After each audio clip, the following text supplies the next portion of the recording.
Pope Francis says Catholic women who've had abortions can be pardoned by their priests during a year of mercy beginning this December. They already can be in the UK. But in some other parts of the world, they have to seek forgiveness from a bishop. Abortion is a sin in the Catholic Church, and canon law says women are automatically excommunicated if they terminate a pregnancy. Well, the Pope's open letter says if women repent with a contrite heart, they will receive forgiveness.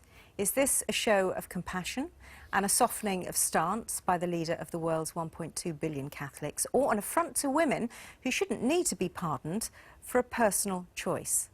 Our question on this: should the Catholic Church relax its view on abortion? We're rejoined by Major General Tim Cross, who's the chair of the board of Theos, the Christian think tank. And welcome back. I'd like to start with Elizabeth, if I may, because you're from the group Catholic Voices, just for some sort of clarity here, really. In the UK, priests are already able to absolve women if they come to them and want forgiveness. Indeed. For abortion, but that's not the case elsewhere. So how significant, then, is this move by the Pope? I think the significance is that the Pope is underlining the fact that we're all in need of God's mercy. No one's outside God's mercy. And elsewhere in that letter, he talks about the wounds that women can carry around with them from who have gone through an abortion. And he's saying that there is forgiveness available to you, and he's made the process easier and more obvious and universal, because, as you say, in this country, women can go directly to their priest to confession for abortion. In other parts of the world, in some places, there is a lengthier process involving a bishop. OK. But just the clarity around the excommunication for abortion, does that mean that if you fall outside this year of mercy, so if it's before December this year, or if it's after November the 21st, 2016, you are still thrown out of the Catholic Church for having an abortion, effectively? That's not the case, actually. There's a huge, having looked into this, there's a huge list of the conditions you have to which have to apply to you if you're going to be excommunicated. It's actually very, very hard to fulfil those conditions, because you have to be aware. It's automatic excommunication in the Catholic Church. If you fulfil those conditions, and most people wouldn't, because you have to be, for example, aware of the penalty in canon law. So it's very, very unusual for someone to be in that category of someone who would be excommunicated, because most people are actually pressurised into an abortion, ironically feel they have no choice, have other pressures on them. So, in fact, most people wouldn't be in that category. Right. Automatic excommunication applies not only to the women, according to canon law, but all those who commit this crime with knowledge of the penalty attached, and this includes those accomplices without whose help the crime would not have been committed. Abortion is a moral evil, and that has not changed, and it remains unchangeable. Do women need forgiving for having a termination? Say, for example, a woman has been raped, say for example, her life is in danger. Does she need to seek repentance?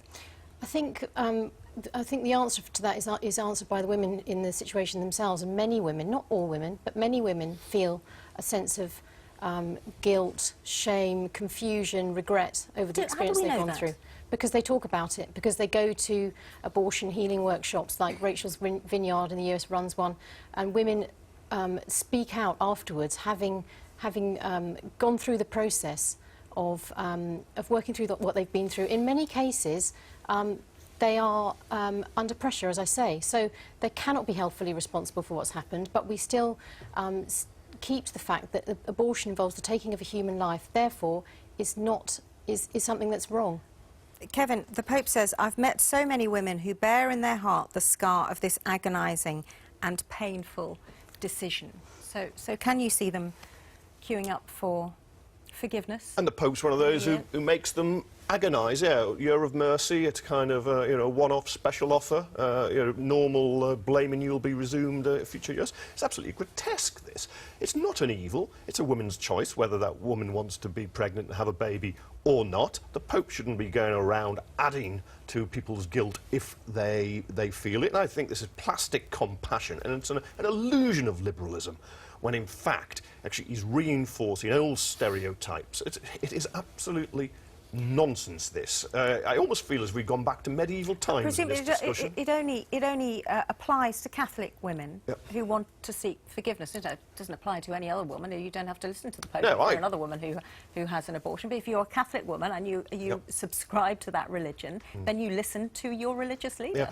My father and his side of the family are Catholics. I am not, but I know Catholic women who've had abortions. Some feel guilty, some don't. Some will talk about it semi-publicly, others won't. But the Pope trying to, have this idea, you're not aborting a baby, you're aborting a jumble of cells at that point. And that, I know, is under dispute. I know a lot of people out there will have very, very different views on when life actually starts. But, Tim, I want to ask you, do you think women need forgiving for abortion? I mean, in this country, of course, it's been legal since 1967. Yeah, indeed.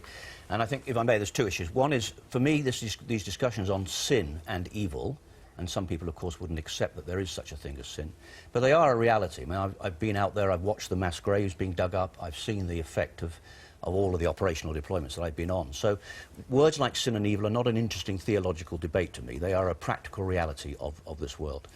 I think the Pope's issue is interesting. I'm not a Catholic, but I think the Pope's approach is this idea of grace and mercy as well as truth. So when Jesus, for example, says to the crowd around the woman who committed adultery, who amongst you can throw the first stone, and they all go away, Jesus says, they haven't condemned you and neither do I, but he does say, do not go and sin again. So I do think. So adultery is a sin. Is abortion a sin? Well, I do think there is such a thing as sin. That's my first point. My second point is, if we step back from this, from the '67 Act, since that Act was passed, around 6-7 million babies, in my view, have been killed. Their lives have been ended. They are children, in inverted commas. I acknowledge that some people don't accept. They have the potential to be children. They have the children. potential for life. Is abortion then sinful? Of those 6 or 7 million, and it's about 200,000 a year today, of these children are being killed, their lives are being ended. Of those, I would argue, I don't know the exact figure, but there's certainly about 10,000 of those who, for example, my wife had an ectopic pregnancy. Now, in technical terms, that is an abortion. She collapsed in my arms, I took her into hospital, the doctors performed an operation, they told me afterwards it was an ectopic pregnancy, and therefore, in that sense, she'd had an abortion. Was that sinful? I don't believe so. Of all the others, I think it's individual people who have to acknowledge, why have I gone through this process? And if that is a process that is for selfish reasons and for convenience reasons, then I think I have a view that says that is certainly sinful. Amanda? I think that there is some forgiveness that is needed, and that forgiveness is of the Catholic Church itself, that condemns 43,000 women a year around the world to death or severe injury because they are unable to obtain a legal abortion. That is the great crime that is going on right now, not the abortion of a fetus. All right, well, let me put that directly to Elizabeth. The sin is not with the woman who's making a choice to have an abortion for whatever reason. The sin is with the Catholic Church by making them feel sinful and guilty. So and causing their death, causing the death of women, real human beings. Elizabeth? I think the Catholic Church is the largest healthcare provider in the world. The Catholic Church is supporting women and babies and elderly people and supporting life at all its stages. And I would also say that, when you're talking about abortion and you're saying it's a jumble of cells, if it's a jumble of cells, then how is Planned Parenthood in the US selling baby parts if it's just a jumble of cells? They're selling livers, they're selling hearts, they're selling brains, because it's not just, and they're calling it a baby, they're saying it's a boy, because it's not just a jumble of cells, it's a baby. And I just want to bring in a personal... Depends, of course, it depends at what stage. But can I just talk about the personal experience I've had? Earlier this year I had a miscarriage, which was the first experience I've had of that, having had 5 healthy children. And I found the process physically extremely traumatic, and obviously emotionally traumatic as well. And it really made me feel for women who've gone through an abortion, an identical process to that which I went through in losing an early pregnancy. A medical abortion would cause exactly the same process to happen, which was physically and emotionally very, very painful. And so I think to say that that women who have had an abortion have no need for forgiveness, no need for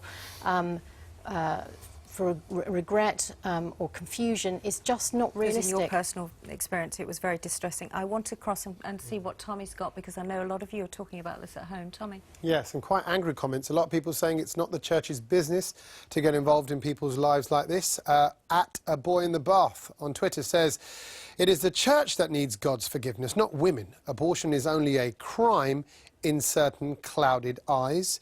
Neil saying, people every day can forgive without the need for a divine warrant. To think that the Pope made this statement believing it to be moderate is sickening. And Tess on Facebook says, one can't expect any religion to change so much that they no longer can be considered that religion. But if they become more tolerant, that can only be a good thing.